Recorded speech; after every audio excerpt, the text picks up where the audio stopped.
Aleluia! Nós estamos na campanha da bênção financeira, né? Nós começamos essa campanha dizendo que o Filho de Deus, os crentes, eles são abençoados financeiramente. E nós mostramos que tem alguns crentes que estão apanhando, né? E uma das coisas que nós mostramos é a mente, pensamento. A Bíblia diz para pensar nas coisas de Deus, pensar nas coisas de cima. Nós vimos vários textos bíblicos falando sobre isso. Por exemplo, Deus falando com Josué: medita de dia e de noite, todos os dias, em todos os momentos, tudo que você for fazer, não desvia da minha palavra, porque tudo que você colocar a mão prosperará. Então, você tem que estar com a mente em Deus. Então nós estamos ministrando algumas coisas, porque às vezes tem irmãos crentes que são de Deus, mas a mente está no mundo, está nas coisas, e não está fazendo o que tem que fazer. Não é Bíblia, não ora, aí quer que Deus abençoe. A bênção é o fruto daquilo que você está vivendo em Cristo. Você está comigo? Amém. Então hoje nós vamos dar continuidade, que é o mês de fevereiro, e eu tenho certeza que muitas pessoas serão restauradas na sua vida financeira. Amém. E hoje nós, em especial, nós temos aqui o apóstolo Jefferson. Acertei? Fiquei na dúvida agora. O apóstolo Jefferson, que é o nosso convidado do Aviva Bélgica, mas ele chegou antes, e é tio da pastora Brenda, e ela está com um sorriso nas duas orelhas dela.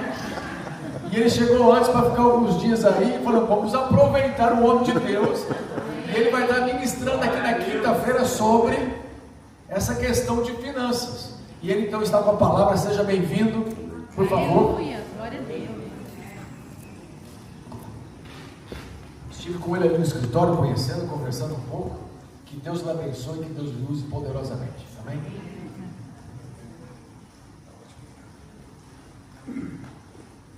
Bendito seja Deus. Aleluia. A presença de Deus está nítida neste ambiente. É uma alegria enorme estar com os irmãos, conhecer mais uma porção do corpo de Cristo. Uma das provas de que o Evangelho é verdadeiro é que em todos os lugares onde o Evangelho está, existem pessoas libertas e transformadas. E contra fatos não há argumento, não é verdade?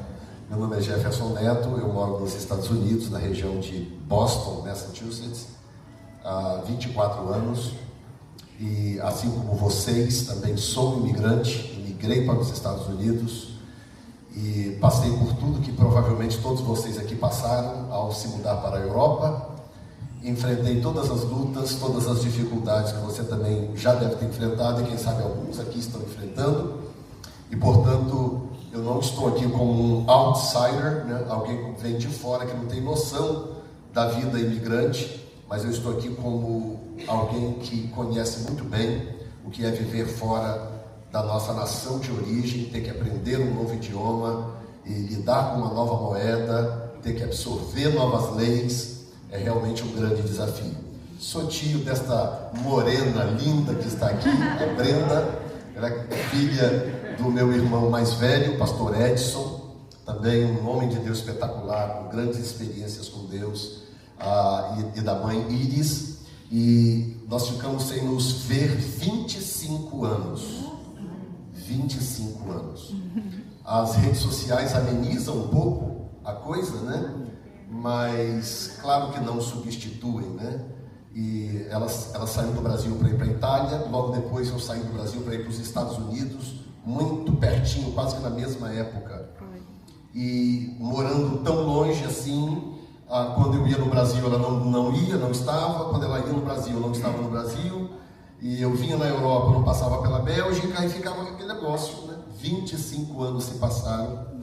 E então, quando eu encontrei com ela na estação de trem, eu chorei. Foi muito emocionante rever minha sobrinha, algo muito especial. E conhecer esse casal precioso, esse homem de Deus. Nós tivemos uma conversa ali, sei lá, de 15, 20 minutos, e já nos identificamos assim, porque as experiências são muito parecidas, os desafios, as lutas muito parecidas, e da minha parte, pelo menos, já há uma comunhão muito forte no meu coração. Vou estar orando por vocês. Peço que façam o mesmo por nós ali em Boston, Massachusetts. Coloque de pé por um minuto, eu te peço por gentileza.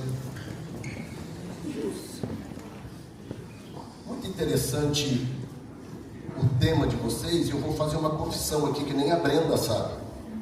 Ela me passou o tema ainda quando eu estava nos Estados Unidos, e agendamos tudo e tal, e eu não anotei o tema. Mas eu sabia que era campanha de alguma coisa, né? Mas ficou na minha memória que é uma campanha, culto de campanha em geral, e eu estou ruminando o texto que o Senhor colocou no meu coração, mas eu estou olhando o texto pensando, mas gente, isso aqui tem a ver com finanças. Eu vou falar sobre finanças no culto de libertação. Eu pensando comigo, né? Aí eu, muito sem jeito na casa dela, eu falei assim, Brenda, me passa o tema de novo. Qual é o tema do assunto de hoje? Aí ela falou, campanha de libertação financeira. Eu imagino o Espírito Santo olhando para mim e rindo, né? Falando, bobinho, esse é o tema, meu filho. Então eu quero trazer algo aqui nesta noite, eu acredito que vai edificar o teu coração. Eu vou ler 2 textos, então eu serei rápido, se você puder me acompanhar. Eu vou começar com Levíticos capítulo 23, do versículo 9 em diante, e depois vamos nos mover para Mateus. Levíticos 23, 9 diz assim: E falou o Senhor a Moisés, dizendo: Fala aos filhos de Israel e dize-lhes: Quando houveres entrado na terra, que vos hei de dar, e cegardes a sua cega, então trareis o molho das primícias da vossa cega ao sacerdote. E ele moverá o molho perante o Senhor para que sejais aceitos. Ao seguinte dia do sábado o moverá o sacerdote. E no dia que moverdes o molho, separareis um cabrito, um cordeiro, sem mancha de um ano, em holocausto ao Senhor. E a sua oferta de manjares serão 2 dízimos de flor de farinha, amassada com azeite, para a oferta queimada em cheiro suave ao Senhor, e a sua libação de vinho, 1/4 de um hin. E não comereis pão, nem trigo tostado, nem espigas verdes, até aquele mesmo dia em que trouxerdes a oferta do vosso Deus. Estatuto perpétuo é em vossas gerações, em todas as vossas habitações. Eu quero que você memorize essa parte do versículo antes de nós movermos para o próximo texto. Verso 14. Não comereis pão, nem trigo tostado, nem espigas verdes, até aquele dia em que trouxerdes a oferta do vosso Deus. Guarda isso no coração. Vamos agora para o texto de Mateus, capítulo 13. Para acelerar um pouquinho, eu vou a partir do versículo 3, que diz assim, Mateus 13, 3. E falou-lhe de muitas coisas por parábolas, dizendo: Eis que o semeador saiu a semear, e quando semeava, uma parte da semente caiu ao pé do caminho, e vieram as aves e a comeram. E outra parte caiu em pedregais, onde não havia terra bastante, e logo nasceu, porque não tinha terra profunda. Mas vindo o sol, queimou-se e secou-se, porque não tinha raiz. E outra caiu entre espinhos, e os espinhos cresceram e sufocaram-na. E outra caiu em boa terra e deu fruto, um a 100, outro a 60 e o outro a 30. Quem tem ouvidos para ouvir, ouça. Pai querido, é a tua palavra, não é nossa palavra, portanto não somos nós quem a garantimos, é o Senhor quem a garante. E eu clamo a ti neste momento que fale conosco poderosamente, mexe com o nosso alicerce, Senhor, fundamenta a nossa fé um pouco mais para a glória do teu nome. Abençoe esta igreja abençoada e querida no teu coração, em nome de Jesus. Amém. Aleluia. Muito bem, podem se assentar. Eu estou viajando acompanhado da minha querida esposa, minha esposa de 37 anos de casamento, agora em maio, 16 de maio e 5 de abril, são 2 datas, por causa do civil e do religioso, nós completaremos 38 anos de casamento. Mas hoje já não pôde vir, a gente está numa saga muito grande, vai e vem, passamos por vários países, e ela está um pouco esgotada, ficou em casa para que domingo ela possa vir então, e vocês possam conhecê-la também. E eu trago o abraço da New Time Church. A New Time Church é uma igreja nova que nasceu em 2017, final do ano de 2017, e na cidade de Framingham, no estado de Massachusetts, na região nordeste dos Estados Unidos. E o nordeste dos Estados Unidos é diferente do nordeste brasileiro, porque o nordeste brasileiro é pobre e quente. O nordeste dos Estados Unidos é rico e frio. E nós estamos lá agora debaixo de muita neve espalhada por tudo quanto é canto. Mas lá está uma igreja nova, vibrante, guerreira, que ama missões, tem prazer de nos enviar. E por isso trago aqui o abraço dessa igreja muito amada e querida, a New Time Church.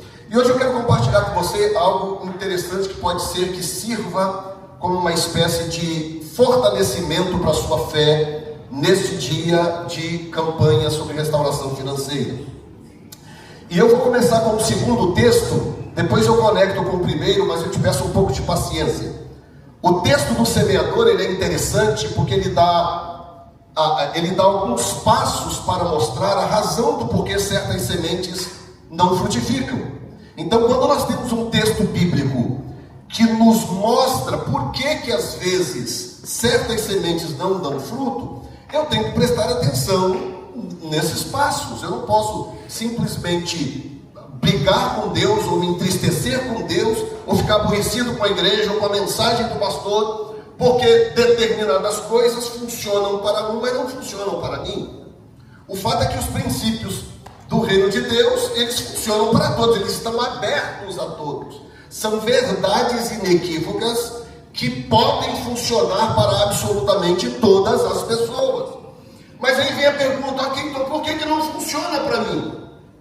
Por que às vezes eu pratico certos princípios ensinados e esses princípios não funcionam para mim? Então nós vamos rapidamente passar por essas etapas que estão aqui, e depois você vai entender algo sobre a importância do priorizar a Deus. Quando você tem uma necessidade e você prioriza a sua necessidade, ao invés de priorizar a Deus, como o pastor lindamente apresentou o testemunho do querido irmão aqui, que mesmo em necessidade, ele entendeu que se ele priorizasse a Deus, se ele priorizasse os princípios divinos, Deus responderia na mesma altura, na mesma proporção, porque Deus não é homem para que minta. Deus jamais vai falhar com a sua palavra. Deus tem muito a zelar do seu próprio nome para falhar com a sua palavra. Ele jamais falhará com a sua palavra. Quando você pratica e diz, ok, eu vou praticar isso aqui, eu quero ver se o Senhor realmente cumpre isso aqui. Quando você faz isso, você mexe no brilho de Deus. No brilho de Deus. Olha o que acontece, a experiência, por exemplo, de Salomão. Salomão, um rapaz jovem ainda, Davi morre, e Salomão tem que assumir o trono. E ele está naquele desespero, como é que ele vai comandar uma nação inteira? E aí ele se vira, Deus aparece para ele em sonho, e diz para Salomão, pede o que você quiser aí, que eu vou te dar qualquer coisa que você quiser. Agora eu quero que você pare um segundo e pense, você dorme hoje à noite, e aí Deus entra no seu sonho, que é diferente de sonhar com Deus, você sabe, né? Deus entrou no sonho de Salomão, porque houve um diálogo entre os dois, e aí Deus vira para Salomão e faz a pergunta. Então, imagine que hoje à noite você dorme, Deus entra no seu sonho e diz para você assim, qualquer coisa que você me pedir agora, eu vou começar a fazer na sua vida amanhã. Quantos aqui teriam uma resposta pronta para dar a Deus? Imagine, Deus vai dizer, peça uma, só pode pedir uma coisa, mas peça o que você quiser. Ah, meu filho, imagina que muita gente ficaria engasgado de tanto soluço, de pensar, o que eu peço? Ai, eu estou precisando de um carro, de uma casa, eu estou precisando de um emprego, eu quero um aumento de salário, eu quero não sei o quê, eu quero isso, eu quero aquilo, vai dar até palpitação no coração, para poder encontrar algo para pedir. Mas escute bem, qual foi o grande segredo de Salomão? O segredo de Salomão é que não sei como aquele menino naquela idade entendeu que se ele priorizasse o que estava no coração de Deus, Deus cuidaria do resto. Ele vira para Deus e fala, Senhor, eu quero que o Senhor me dê sabedoria, inteligência, humildade, sabedoria e inteligência, para poder conseguir entrar e sair deste tão grande povo que o Senhor me deu. Em outras palavras, eu não quero falhar contigo, não quero entristecer o teu coração, eu não quero fazer bobagem, eu não quero trair o teu povo. Então eu quero que o Senhor me dê sabedoria, inteligência, temor. Olha a resposta de Deus para Salomão. Deus vira para Salomão e fala assim: ok, é isso que você quer? É. Então eu vou te dar o que você está pedindo. E já que você não pediu, eu vou te dar também riqueza, poder, fama, e vou te dar a cabeça dos teus inimigos. Então, Deus tem problema de me dar prosperidade, riqueza, colocar ouro na minha mão, Deus me dá honra, Deus me abençoar, promover a mim ou a você? Deus tem problema em fazer isso? Não, nenhum. Deus não tem nenhuma dificuldade de te abençoar no seu trabalho, no seu dia a dia, abençoar a sua família, te prosperar nesta terra. Não faz sentido você sair do Brasil, vir para um país onde o dinheiro vale 6 vezes mais, e ao invés de passar necessidade no Brasil, você vir passar necessidade no país onde o dinheiro vale 6 vezes mais. Não faz sentido.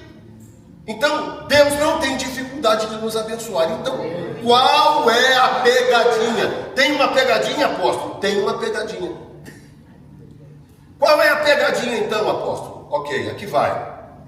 Deus não tem nenhum problema de te abençoar abundantemente, financeiramente, desde que essa não seja a sua prioridade.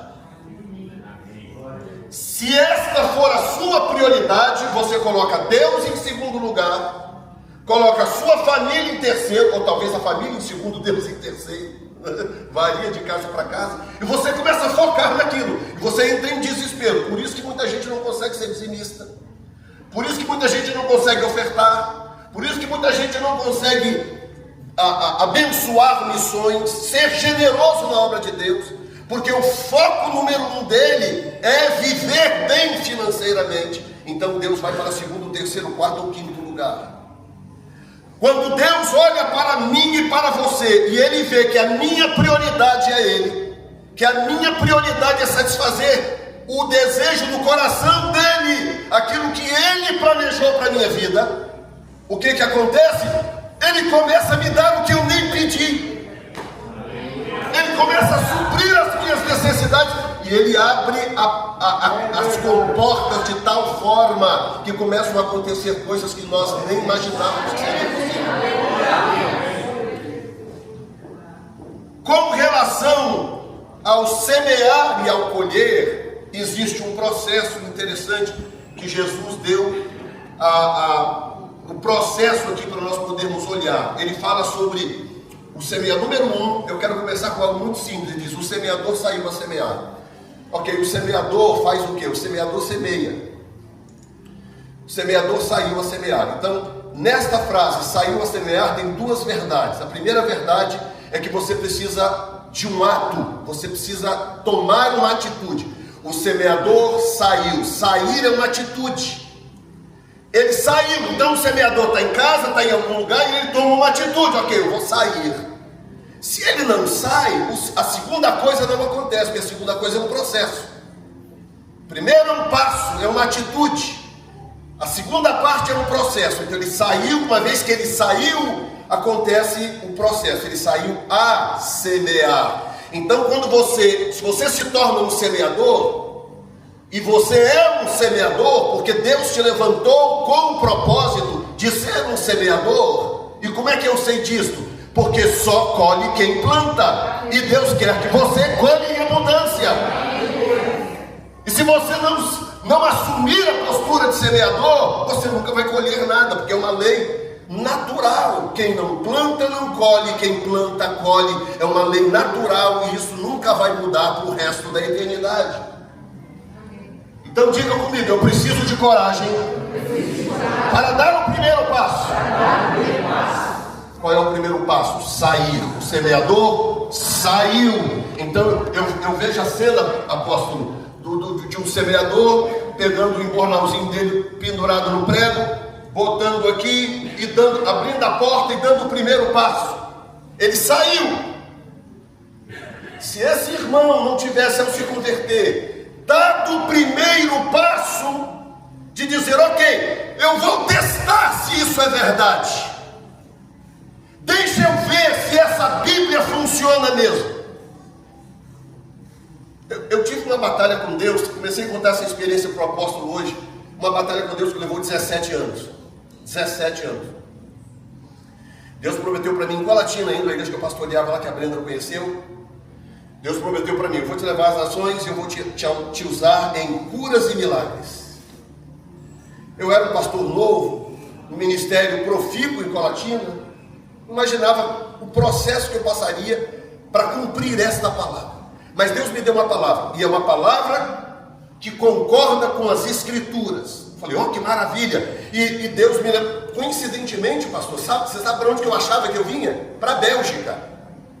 Eu estive aqui na Bélgica em 98, achei o país lindo, bonitinho, voltei para casa, falei com a minha esposa, você precisa conhecer a Bélgica. Eu já não te falei isso?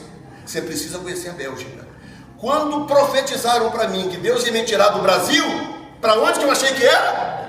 Para a Bélgica. Até o dia que Deus falou comigo, não é a Bélgica, vou te levar para outro lugar. E aí eu fui parar nos Estados Unidos da América, onde eu já havia estado, mas onde eu nunca planejei morar. Quando eu chego nos Estados Unidos, nem o que eu vivia no Brasil ministerialmente eu consegui agora reproduzir. Eu caí numa sequidão, a terra era árida, parecendo a terra que Abraão encontrou quando ele saiu da sua pátria e foi para Canaã. Cheguei lá, era árido. Nem o ministério meu lá do Brasil eu conseguia reproduzir naquela região. Não sabia nada sobre aquela região. Não sabia, por exemplo, que é até a data de hoje a região nos Estados Unidos onde mais fecham igrejas. A região onde mais pastores desistem do ministério, seja por escândalos, ou seja simplesmente por esgotamento físico, ou por situações diversas, abandonam o ministério. Deus começou a mudar essa situação de um tempo para cá, mas é um lugar de grande desafio. Quando chegou em 2003, eu estava vivendo uma crise muito grande. Eu fui em 2001. Em 2003 eu estava numa crise muito grande, e eu entrei numa batalha com Deus. Eu falei, o Senhor me deu uma palavra no Brasil, e quando eu abro a Bíblia em Atos 2, eu vejo inclusive isso na Bíblia, mas eu não estou vendo isso na minha vida, não estou vendo isso no meu ministério. O Senhor me prometeu me abençoar, o Senhor prometeu prosperar, o Senhor prometeu abrir portas, o Senhor prometeu isso e isso. Estou compartilhando com você que há momentos na vida em que você precisa encarar a Deus face a face, e você precisa desafiar as Escrituras e tomar uma decisão. Ok, eu vou viver por esta palavra, e eu quero ver se esta palavra realmente se cumpre na vida de qualquer pessoa. E eu comecei a orar a Deus, o Senhor vai falar comigo, eu preciso saber por que o Senhor prometeu e não está se cumprindo. E Deus virou para mim e falou assim, eu vou falar com você, vou te dar a resposta que você está querendo. Continue buscando o que eu vou te falar. E em outras palavras, se o Senhor está aqui agora, por que o Senhor não fala logo? Para que se dá o trabalho de dizer que o Senhor vai falar algum dia à frente? Falei, ok. E orando. 2003. 2006, eu estive num evento de um evangelista muito usado nos Estados Unidos. E lá eu vi algo espetacular, a glória de Deus no ambiente, gente curada de todo tipo. Eu fiquei assim, eu vi aquilo acontecer, exatamente aquilo que ele tinha falado comigo lá em Colatina, que ele ia fazer através do meu ministério. E aí eu intensifiquei as orações, o clamor, estou esperando 1 ano, 2 anos, 3, 4. E a minha oração com Deus era uma oração de batalha, de guerra. No sentido de que eu demonstrava para Deus que eu não aceitava sob nenhuma circunstância que o que está escrito aqui não se cumprisse na minha vida. Você está entendendo que Deus está em busca de gente que tem sangue nos olhos? Você está entendendo isso? Que o reino de Deus é tomado à força e por violência, porque Deus não dá nada a covardes. Deus está em busca de pessoas que botem o joelho no chão e digam, ok, agora é eu e o Senhor aqui. Ou isso acontece ou não é verdade. O que Jacó fez quando ele encontrou com o anjo do Senhor? O que ele fez? Se o Senhor quiser, tadinho de mim, não sei se é, não sei se não é. É assim? Não sei se eu caso, não sei se eu compro uma bicicleta. Tem gente que é tão indeciso. Tem gente que não sabe o que faz da vida. Meu filho, quando Jacó viu o anjo do Senhor, ele falou: essa é a minha chance, essa eu não deixo escapar por nada. Essa não vai escapar. E ele avança naquele anjo, que hoje os teólogos todos acreditam que era Jesus. As teofanias de Jesus do Velho Testamento. Avança naquele anjo e agarra na perna e pega daqui, o anjo joga ele para lá, ele volta de novo, se segura de novo, e aquela luta, e vai daqui, vai dali, vai. E aí vira a noite. Quando chega no outro dia, que o dia começa a amanhecer, o anjo fala assim: rapaz, me larga que eu preciso ir embora. A palavra de Jacó é algo que você precisa sair daqui nesta noite, determinado com o restante que você vai ouvir desta mensagem. Só te largo se me abençoares. Ou se não me abençoares, eu não te soltarei. Aí você conhece o resto da história, porque eu não quero enveredar para lá agora. Aí vem Jesus, tempos depois, provavelmente o mesmo anjo lá com quem Jacó lutou, e Jesus ensina este processo. Ele fala: olha, o semeador precisa primeiro sair, ele tem que sair de casa. Você precisa sair de casa para arrumar emprego, você precisa sair de casa para poder consertar o carro se ele estiver estragado, você precisa ter atitude, você precisa agir. Porque se você crer que Deus vai responder, você vai dar passos decisivos. Porque você sabe que quando você der o passo, a resposta virá. Tanto na abertura do mar como na abertura do Rio Jordão, nos dois casos, Israel teve que tomar a decisão primeiro, a atitude primeiro. Com Moisés, Deus falou: o que você está clamando, Moisés? Que choradeira é esta? Manda o povo marchar. Mas marchar como se o mar continua aí no mesmo lugar. Levanta a tua vara sobre o mar, moço. Ele levanta a vara, daí a pouco o mar está aberto. Diante do Jordão a mesma coisa. Deus fala para Josué: Josué, manda o sacerdote botar a arca sobre o ombro e entrar para dentro do rio. Por que Deus gosta de fazer assim, apóstolo?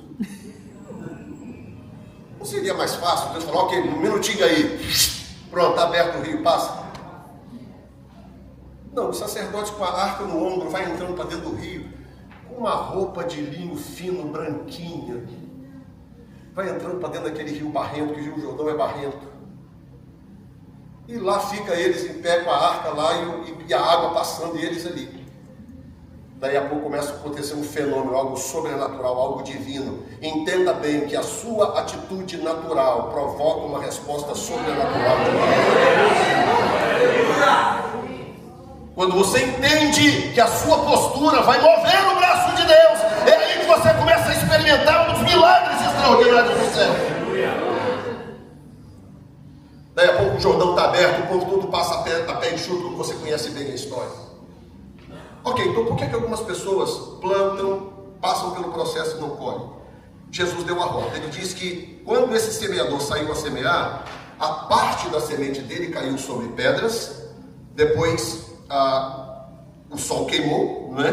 Depois secou-se a raiz porque secou-se porque não tinha raiz, a outra parte caiu entre espinhos, que a sufocaram, e outra parte caiu em terra boa. Então escute bem, o processo de semeadura, e agora aqui é two-way, aqui é mão dupla, porque, por exemplo, o que eu estou fazendo aqui agora, o que o seu pastor faz todo culto, todo domingo, é lançar sementes, e essas sementes caem em corações, caem em pessoas, e essas pessoas, elas representam 3 tipos de terreno. Então essa é a primeira via, vou falar da segunda daqui a pouco. A primeira via é quando você é a terra. Você é a terra. Agora eu estou lançando sementes. Eu não sei onde ela está caindo. Quando eu for embora segunda-feira, sua vida continua. Eu não sei onde que essa semente caiu. Quando o pastor prega no domingo, não tem como ele saber em que tipo de terreno essa semente caiu. O que vai provar depois é o tipo de frutificação. Então a primeira coisa é a semente que cai sobre pedras. Então Jesus explica a parábola depois, mas a aplicação é basicamente essa. Tem gente cujo coração é tão empedernido, é tão duro, coração de pedra, que que mesmo a palavra batendo todo domingo, toda semana, todo dia, Deus falando com ela aqui e acolá, não consegue criar raiz, porque o coração está empedernido. Estão entendendo? A fé está abalada por razões diversas. Claro que há muitas razões aqui que não dá para explicar. Pessoas que vieram de situações diversas. Lá nos Estados Unidos é impressionante. As pessoas que passam pelo atendimento pastoral normalmente são pessoas frustradas, pessoas que foram enganadas em outras igrejas, pessoas que foram roubadas, pessoas que foram defraudadas, pessoas... E é tanta coisa, você começa a olhar para aquilo... E normalmente quando a pessoa está frustrada com coisas que acontecem no reino de Deus, inconscientemente elas transferem aquilo para Jesus, elas transferem aquilo para Deus, e leva um tempo até elas entenderem que foi o erro humano que causou aquelas coisas, e Jesus está ali exatamente para consertar aquilo. A intenção de Jesus é consertar aquilo que nós, os homens, fizemos de errado. Tem alguém me ouvindo aqui? Amém. Glória a Deus. Então, versículo 5 diz, versículo 4, perdão. E quando semeava, uma parte da semente caiu ao pé do caminho. As pedras estão em segundo lugar. Ao pé do caminho, e vieram as aves e comeram. Vou terminar as pedras primeiro, depois eu volto no caminho. Então você precisa, uma vez que se você estiver machucado, ferido por qualquer razão, você precisa permitir que Deus cuide de você, que o Espírito Santo trate você. Essa resposta que eu procurei diante de Deus em oração e clamor, ela levou 17 anos para vir. 17 anos. O que eu não sabia é que durante aqueles 17 anos, Deus estava tratando coisas dentro de mim, me curando de outras coisas. Porque quando Ele me deu a resposta em 2020, e essa resposta veio em grande estilo, Ele me pegou no meu quarto, me levou ao céu, tive uma experiência de arrebatamento, e nessa experiência Ele me falou as coisas que eu tanto esperava que Ele me falasse, que é o que deu asas ao tipo de ministério que eu tenho hoje. No domingo nós vamos ministrar aqui no Aviva Bélgica, com muita gratidão ao coração pela confiança desse ministério. E uma das coisas que vocês verão é que muita gente sairá daqui curada. Muita gente sairá daqui curada. Inclusive eu te estimulo a convidar gente doente. Convida mesmo. Porque muitos vão sair daqui curados. Como é que eu tenho tanta certeza? Primeiro, porque eu já vi isso centenas de vezes acontecer. Número 2, porque nesse processo da minha luta com o anjo do Senhor, o Senhor me mostrou que o grande problema para o cumprimento da promessa dele na minha vida era a minha própria incredulidade. Eu era a barreira para o cumprimento da promessa que ele me fez. Então, se o meu coração estiver cheio de pedras, eu não consigo ter um coração de carne, um coração macio, tratável, discipulável. Deus quer falar comigo, Deus quer me reeducar, Deus quer me ensinar a ressignificar as coisas. Mas como o coração está duro, por sofrimento, por dificuldade, por falta de fé, por escândalos, ou seja lá o que for, o que acontece? O tempo passa, e o Espírito Santo nunca força a barra de ninguém. Pensa comigo que o Espírito Santo é onipotente, então ele não pode nunca forçar uma barra, porque ele é onipotente. Se ele forçar uma barra, ele nos esmaga. Como ele é onipotente, toda vez que ele vem e há qualquer tipo de resistência, ele se afasta. Ele vem e ele se afasta. Ele vem e a resistência ele se afasta. E ele nunca desiste. E cada vinda dele quebra uma resistência, quebra um pedacinho da pedra. Até que o meu coração se abre completamente e ele entra. Agora escute isso. Às vezes ele vai fazer em 5, 10 anos o que ele poderia fazer em um mês. Se eu simplesmente entendesse e me rendesse, Senhor, ok, eu estou me rendendo integralmente a Ti. Eu quero Te conhecer, eu quero ter experiências gloriosas de acordo com todas as promessas que estão nas Escrituras. Levante a sua mão direita para o alto. Nós vamos romper passo por passo primeiro. Diga comigo, em nome de Jesus. Em nome de Jesus. Eu renuncio. Eu renuncio. Todas as pedras. Todas as pedras que ainda possa haver no meu coração. Diga, o meu terreno não será um terreno de pedras, em nome de Jesus. Em segundo lugar, que é o primeiro, no versículo 4, ele fala sobre semente que cai no meio do caminho. E isso é interessante.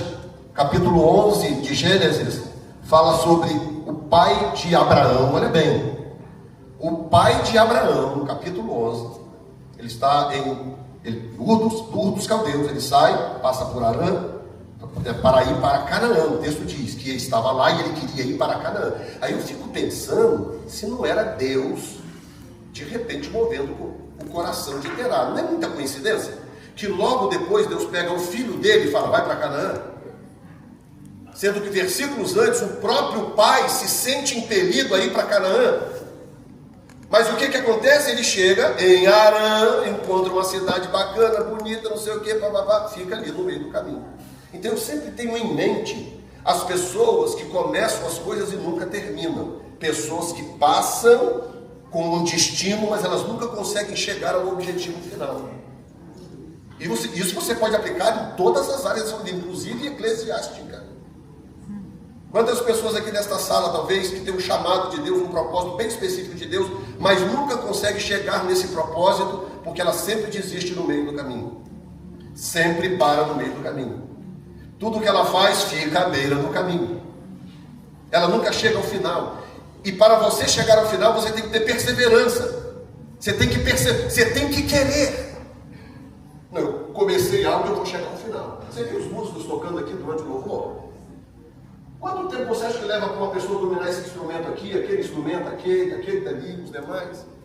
Eu também sou músico, a Brenda também é musicista. Pergunta para qualquer pessoa que faz algo bem feito, pergunta para ela quanto tempo levou para ela poder dominar aquilo e passar a fazer aquilo bem feito.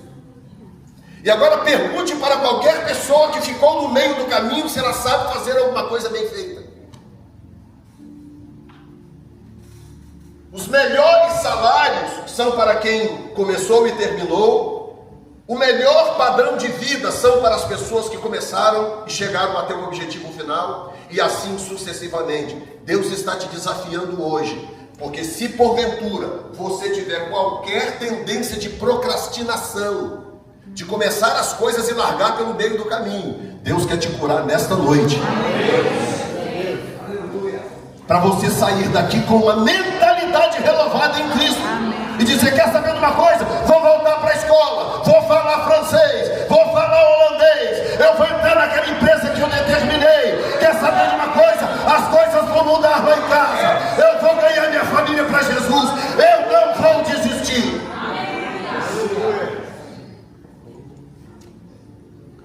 Toda vez. Eu sou um cara bem persistente, por natureza. Mas eu nunca esqueço o dia. Eu estava em 2019. A segunda igreja recém-começada, que é essa, a primeira igreja já estabelecida lá. Meu filho é o pastor lá hoje,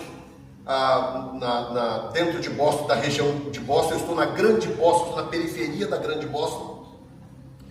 E eu tinha plantado esta igreja no final de 2017, portanto, tinha um ano e pouco de igreja. Mas uma luta.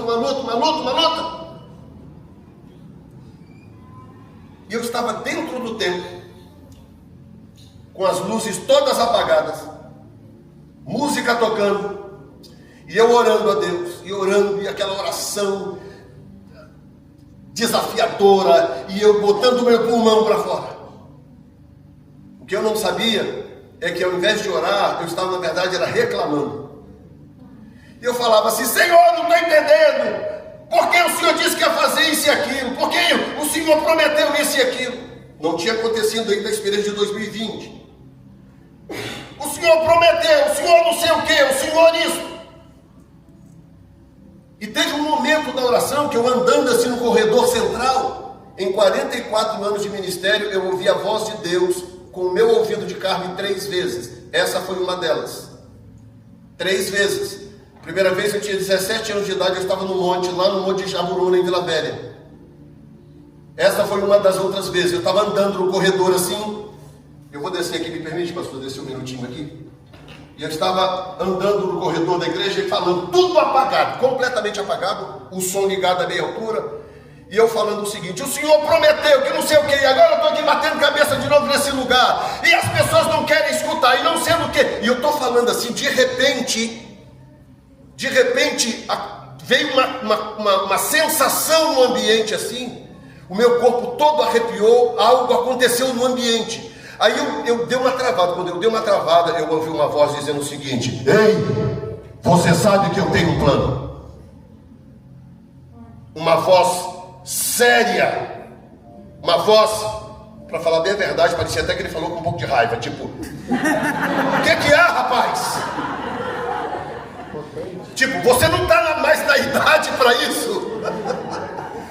Diante de tudo que você já experimentou, diante de tudo que você já viveu, já era para você saber que eu estou trabalhando no silêncio.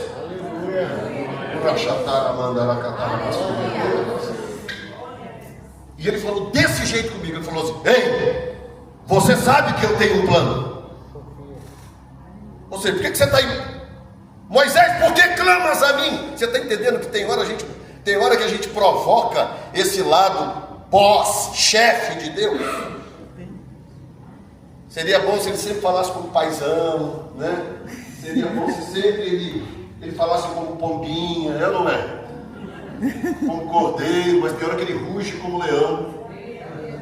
Tem hora, meu filho, que ele levanta e ele fala como chefe, como boss, para você saber que ele está no controle. Ele não perdeu o controle da causa. Não perdeu. Digam graças a Deus. Graças a Deus. Jesus. Tem alguém sentindo a presença de Deus aqui? O terceiro são os espinhos. Espinhos são as pelejas da vida, são os sofrimentos, os apertos, endividamento, pauladas que a gente leva, fracassos. Um dia chegaram para Thomas Edison, perguntaram para ele assim: fiquei sabendo que você falhou 1000 vezes tentando fazer a lâmpada. Ele falou: não, eu descobri 1000 formas de não fazer a lâmpada, até descobrir a forma de fazê-la. E você pega as grandes mentes que revolucionaram a ciência, por exemplo, e até os grandes homens de Deus que deixaram rastros para nós seguirmos, você vai descobrir que essas pessoas eram pessoas curadas. Pessoas que passaram por um processo onde elas tiveram que largar para trás a sua carga pesada. Se você guardar mágoa, ressentimento das pessoas: ah, pastor, mas o senhor não sabe quanto que fulano me feriu. Realmente eu não sei, deve ter sido muito ruim mesmo. Mas deixa eu te falar, eu tive experiências iguais às suas, talvez piores, talvez as suas sejam piores. Deixa eu te falar, nada disso justifica nós carregarmos uma carga de mágoa, de ressentimento, de ódio, de decepção e de tanta coisa. A gente arrastar aquela lataria. Lembra antigamente quando os casais casavam? Eu achava aquilo um absurdo. Eles pegavam aquele monte de lata velha, amarravam atrás do carro e saía aquele carro pelo meio da rua. Meu Deus, para que está arrastando isso? E tem gente que vai vir lá fora arrastando aquele monte de tralha, aquele monte de coisa. É aborrecimento com o pai que não sei o que lá, é a mãe que não fez não sei o que, é o tio que não sei o que. E vai, é o chefe não sei da onde, é o pastor não sei das quantas. E sai carregando aquele monte de espinhos vindo fora. E aí ela chega um ponto que ela fala: mas eu não estou entendendo esses princípios aí. Não funciona para todo mundo, porque não funciona para mim. Mas não funciona para alguns porque a semente está caindo entre pedras. A semente está ficando pela beira do caminho, a pessoa nunca chega ao final. O número 3, a semente está caindo entre espinhos. Cai, mas é sufocada por tristezas, amarguras e tanta coisa que vai acontecendo. Então você precisa se levantar. E isso é uma atitude, lembra? O semeador saiu. E uma vez que ele saiu, aí vem o processo, a semear. Ok, está aqui, estou semeando. Saiu a semear. E tem que semear, meu irmão. Porque mesmo que você perca uma semente ou outra, a semente que frutifica, ela é tão gloriosa. Ela vem com a abundância da plenitude, porque 100 é 10 vezes 10. 10 na Bíblia é plenitude. 10 vezes 10 é a abundância da plenitude. Então você imagina, é Deus te dar o suficiente para você ter em abundância, você abençoar muita gente e abençoar o reino de Deus. Quando eu fui para os Estados Unidos, eu passei uma peleja tão grande, que no Brasil tudo bem, há dificuldades no Brasil, mas eu morava numa cidade de tamanho mediano, eu pastoreava uma igreja muito grande, eu viajava o Brasil inteiro, já tinha viajado boa parte do mundo a partir de lá. Morava bem, tinha carro bom, tinha tudo no Brasil, podia ter ficado lá para o resto da vida, se fosse o plano de Deus. Quando eu chego nos Estados Unidos, tudo tranca, tudo dá errado.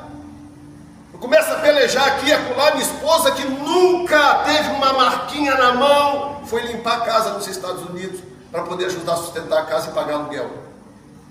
Limpava 6 casas por dia, chegava no final do dia, meu filho, nós ficamos amiguinhos por meses. Chegava em casa, ninguém dava conta de fazer nada. Ela ia dormir de um lado e eu ia dormir do outro.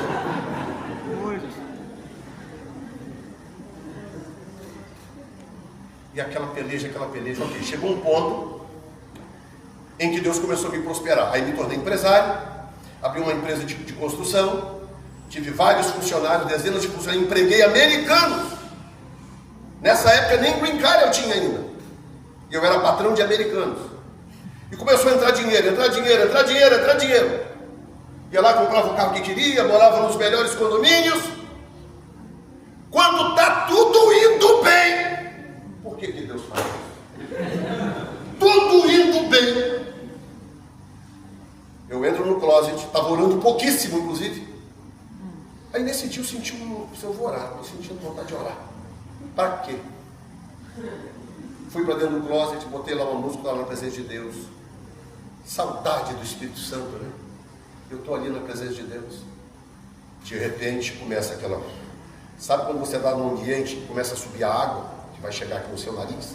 Aquela presença da glória de Deus foi enchendo o ambiente. E o coração começa a disparar, palpitação. E aí o Espírito Santo chega e fala no meu coração assim: chegou a hora, fecha a empresa, porque nós vamos começar um projeto que eu te falei. Eu falei, o quê? E eu vou ser sincero para vocês. Eu não tinha dúvida que era o Espírito Santo, mas sabe aquela coisa? Não, isso é coisa da minha cabeça, não é possível. Abri a porta do closet. Apóstolo, eu abri a porta do closet, saí para fora, assim. Falei, deixa eu dar uma arejada aqui.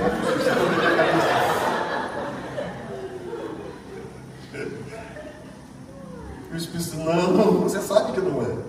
Sou eu aqui falando contigo. Fecha a empresa, porque nós vamos começar o projeto que eu te falei.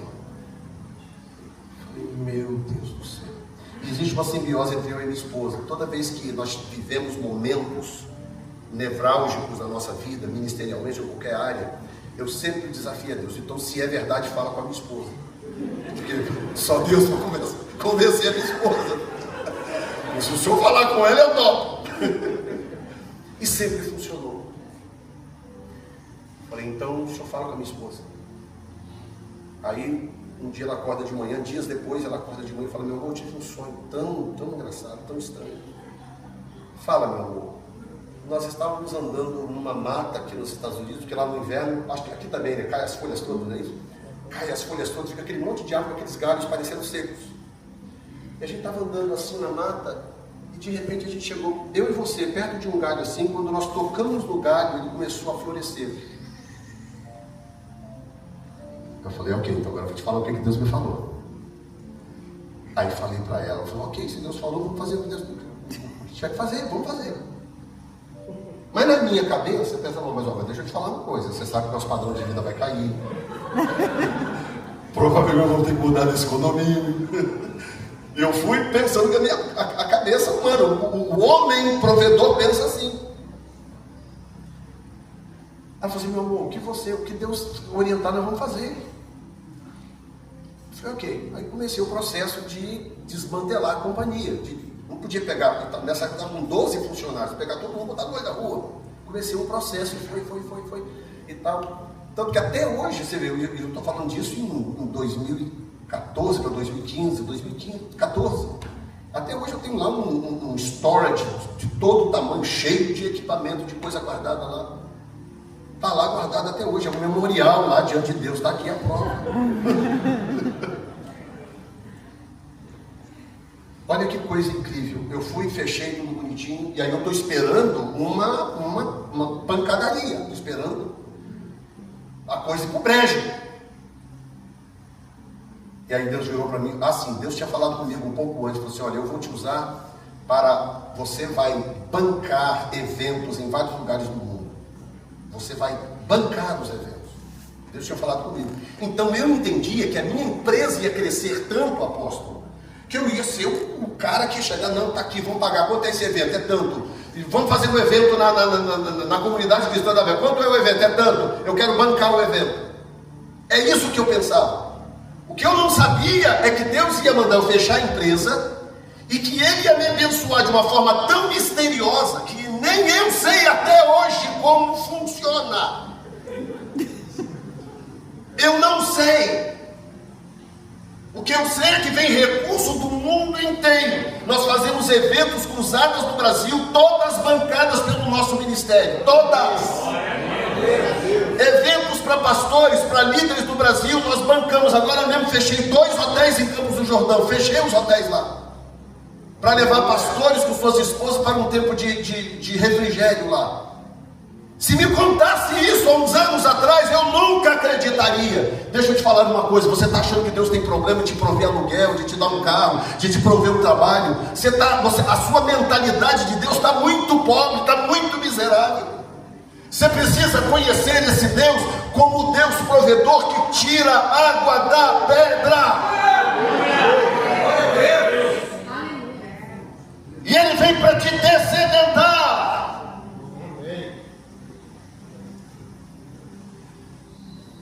E versículo 8, último lugar, é a terra boa. E para te falar da terra boa, eu preciso te lembrar do que nós lemos em Levítico capítulo 23.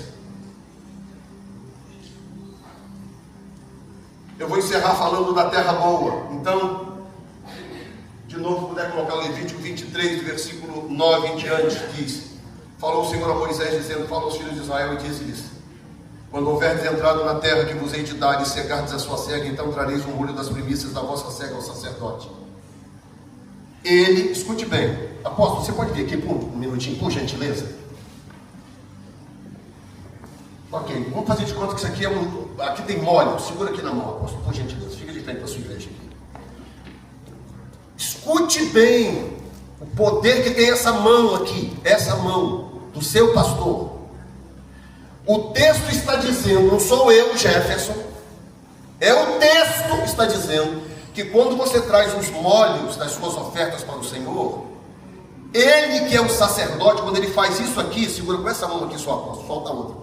Quando Ele faz isso aqui, o texto diz, o sacerdote moverá o molho. Muito obrigado, apóstolo, pode colocar de volta.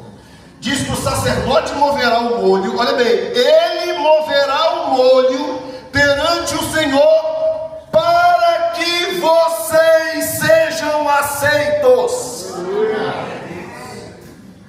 Você entendeu o que eu disse? Amém.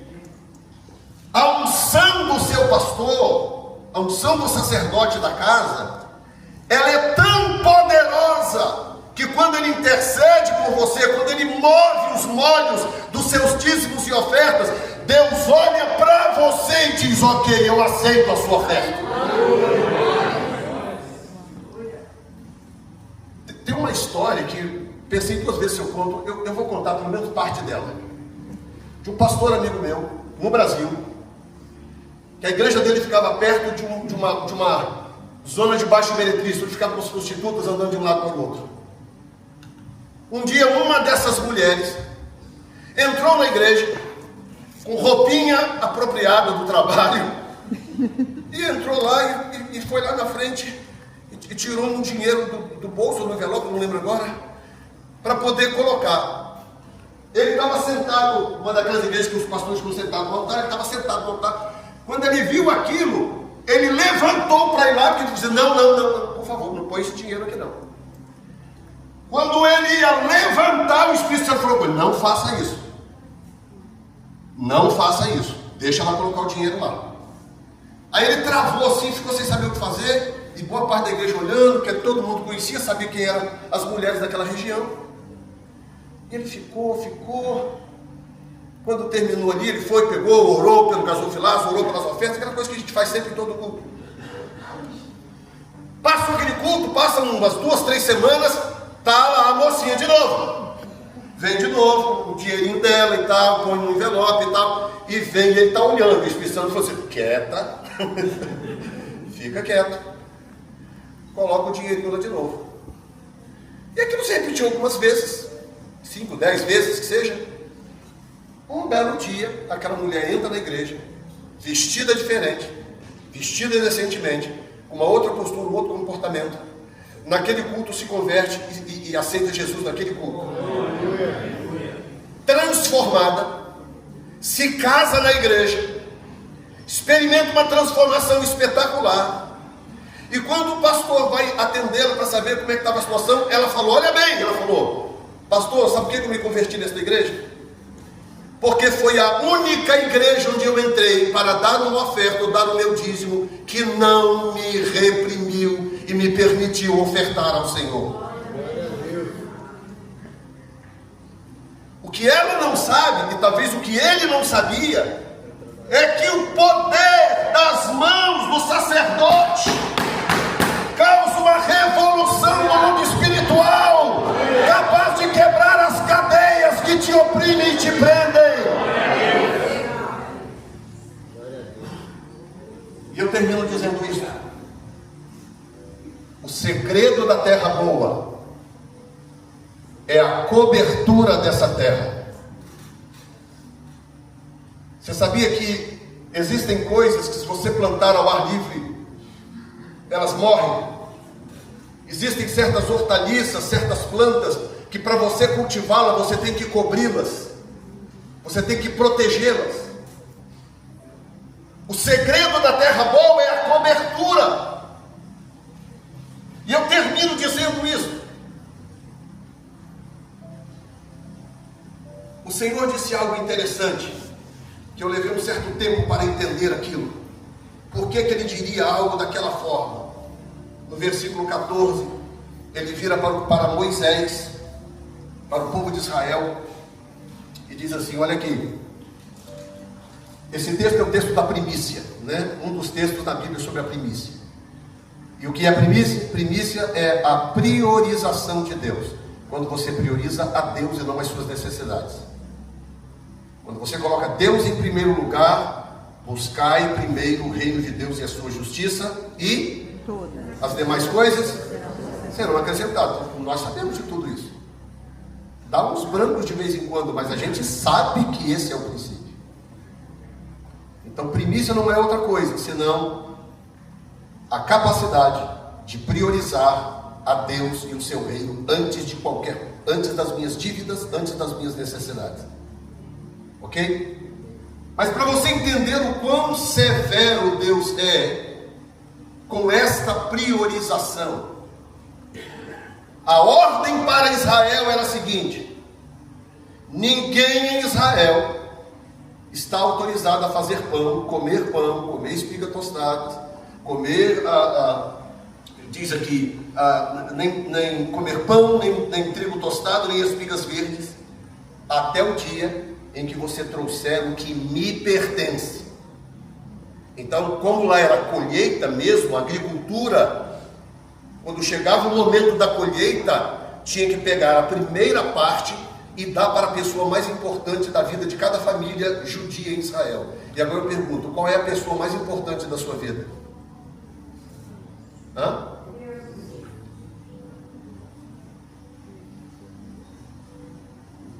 Sabe como que você descobre quem é a pessoa mais importante da sua vida? É só você olhar a sua lista de prioridades. A pessoa que estiver no topo da sua lista de prioridades, aquela pessoa é a pessoa mais importante da sua vida. Às vezes, a pessoa mais importante da nossa vida somos nós mesmos, porque nós estamos na lista de prioridade, na nossa própria lista de prioridades.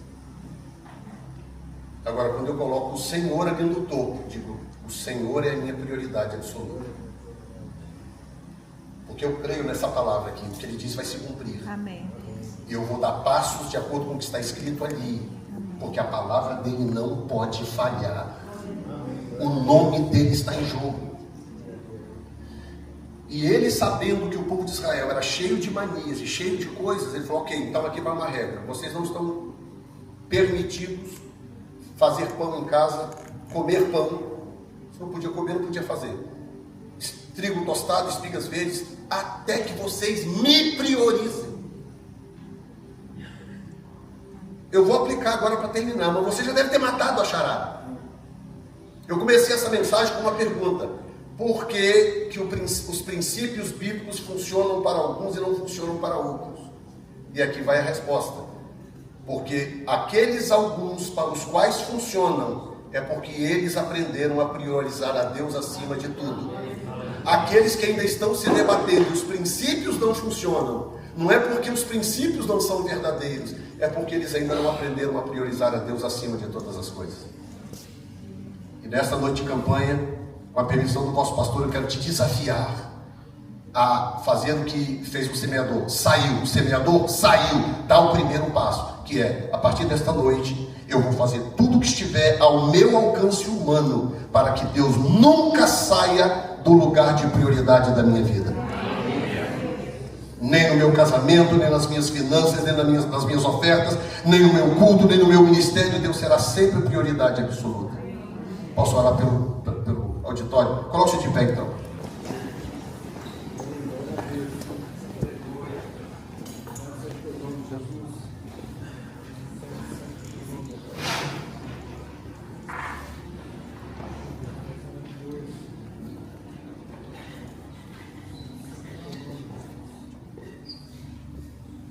Se você estiver nesse auditório e você sente que você precisa dar um passo físico, sair do seu lugar e dar um passo físico, para que isso configure uma mudança de vida, uma mudança no seu coração, eu vou te dar essa liberdade para fazer, sair do seu lugar e vir à frente.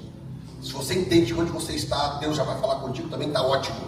Mas eu sei que há pessoas que precisam desse movimento físico, corporal. Saia do seu lugar e vem aqui, nós vamos orar ao Senhor em seguida.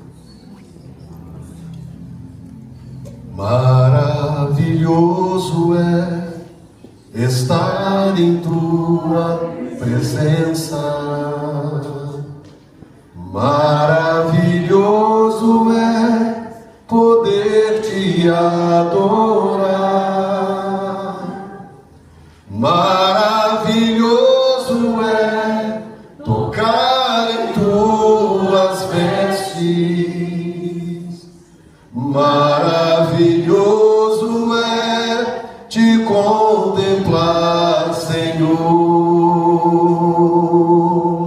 Maravilhoso é estar em tua presença. Maravilhoso é poder te adorar. Maravilhoso é tocar em tuas vestes. Maravilhoso é te contemplar, Senhor. Levante as suas mãos para o alto, sol maior. Levante as suas mãos ao Senhor assim. Quão formoso és, Rei do universo, tua glória enche a terra e enche o céu. Sua glória enche a terra, sua glória enche o céu.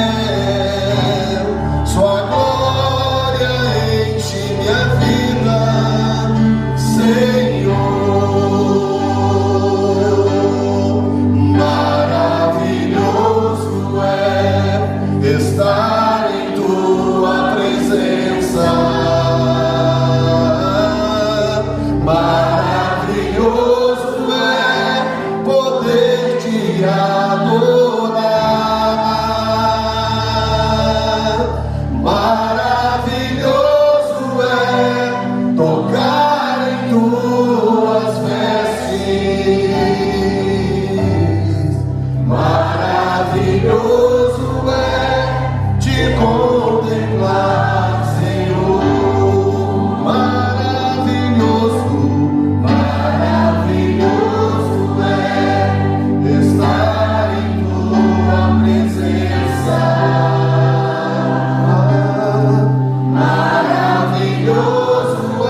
caminho, ou com o coração cheio de espinhos, eu estou nesta noite abrindo mão. Eu desisto de todo esse entulho espiritual que possa ser barreira na minha vida, que me impede de ser terra boa, uma terra onde a tua semente possa produzir 30, 60 e 100 por um. Pai, eu quero ser terra boa, e para isso, meu Deus, eu preciso aprender a te colocar em primeiro lugar, ter o Senhor como minha prioridade absoluta. Me perdoa, Senhor, se em algum momento da minha vida o Senhor não esteve no topo da minha lista de prioridades. Eu te peço perdão nesta noite e saio daqui diferente para a glória do teu nome, em nome de Jesus. Amém. Amém.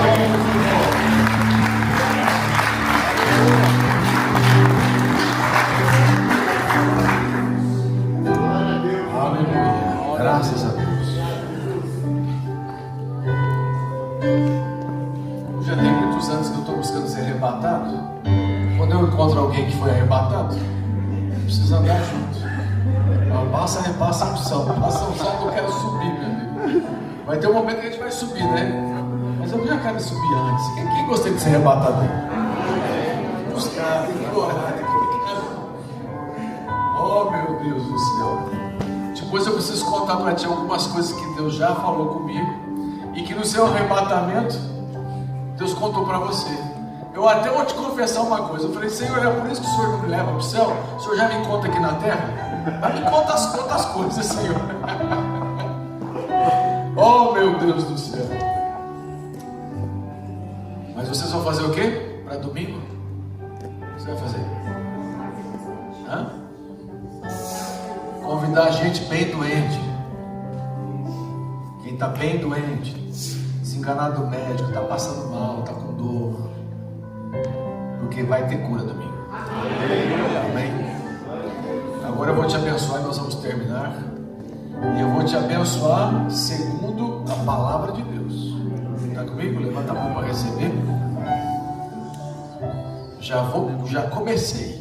Começa a receber. Já está acontecendo.